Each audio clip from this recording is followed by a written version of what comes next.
Tomorrow, President Obama finally sending his budget to Congress. That will make the president's budget more than 2 months late. So is it better late than never, or is it already dead on arrival? We spoke with Republican Senator Rand Paul a short time ago. Senator, nice to see you, sir. Glad to be here. Tomorrow, the president is going to deliver his budget to Capitol Hill. Better late than never, I assume you think? Yeah, I'm not sure I have a lot of confidence that it'll do much good for the country. I think his ideas for making the country better are raising taxes, adding new regulations to the economy, and I disagree with both.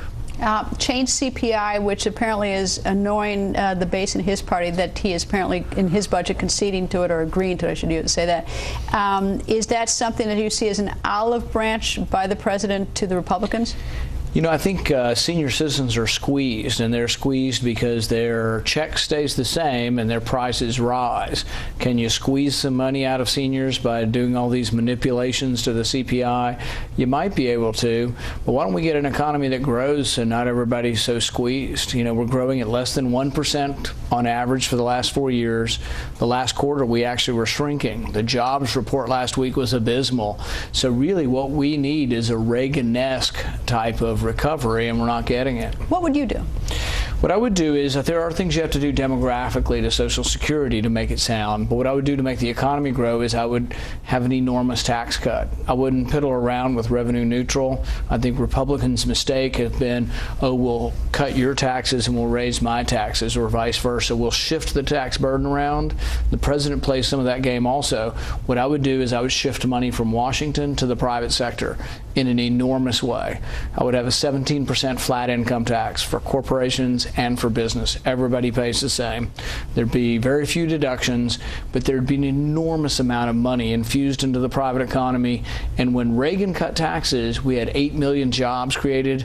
The way as big as our economy now is, I think you'd have 11, 12 million jobs created. All right, well, we then wouldn't have the revenue into the federal treasury to finance a lot of parts of the government. I'm curious that with money being so, I mean, money's cheap right now. Their interest rates are so low. Why aren't the businesses borrowing that money and revving up the economy that way, rather than looking to have the revenue, the added revenue, by having their income tax go down? Well, there's a good book Amity Shlaes wrote a year or two ago called The Forgotten Man, and in there she talks about FDR. One of the things she says about FDR is businesses were terrified of him. I think it's the exact same scenario now. Businesses are terrified of this president. They're terrified of what new regulations will come, what the EPA will promulgate, what new taxes will come, what government will do to them next. And so I think businesses are sitting on the sidelines and they're worried about what government will do to them next. What do you think is going to happen? The president's budget will come to Capitol Hill, that probably the Democratic Senate will embrace it, not be totally happy with it, but take me through the scenario you predict.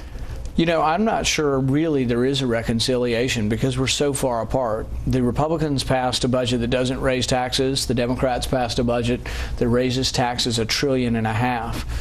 You know, what are we going to do? Split the difference there? I'm not for raising $750 billion worth of taxes. I'm not for raising taxes. You just heard me. I'm for cutting taxes. I think you stimulate the economy by leaving more money in the hands of those who earn it. They make wiser decisions. Friedman always made the statement. He said, nobody spends someone else's money as wisely as they spend their own. That's why you want to leave money with those who earn it. They spend it, but more wisely. If there's no reconciliation, that means we get more continuing resolutions, kick the can down on the road further. I mean, we're never going to get any resolution. Well, one of the things we could do is we could have individual appropriations bills. I think there's essentially 12 appropriations bills that run and fund government. Why don't we do them individually and vote on them one at a time? I'm a big believer that part of the reason we have such an impasse in Washington is everything's stuck together and we have to agree on 1,000 things. You and I might not agree on 1,000 things, but we might agree on 10. Let's put the 10 things we agree, or let's put one appropriation bill out and pass the appropriations for defense. Let's pass the appropriations for Veterans Affairs.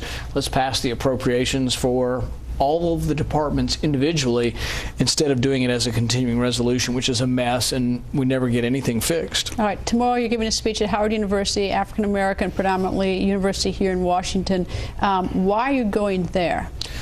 Because I think the Republican Party needs to expand. We need to compete for every vote. I think for too long we haven't been showing up to African American audiences. My staff told me I might be the first Republican to go there since Colin Powell in the 1990s. That means we're not showing up. We got to show up in all venues and ask people for their vote. And I used to think this was kind of corny. I'm a physician. When I ran for office, I thought you just told people what you were for and they might vote for you. People say, no, you got to ask them for their vote. And I think symbolically there's some truth to that. You have to show up to an African American college, a historically black college, and you have to ask them for their vote. For the Republican Party, or for me, or whoever it's for, you have to ask them for their vote, and you have to talk about issues that might appeal to them. And I think there's a lot of things that I believe in that also have crossover appeal to people who have been voting for the Democrat Party. I suspect they might want to hear about the fact that there's unemployment rate for African Americans about 13.3%, which is deplorable. And so the opportunities seem to be much less for African Americans compared to the white unemployment rate, which is well below the national average. You're stealing my stuff, Greta. That's going to be in my speech tomorrow. The African American rate of unemployment is twice the average.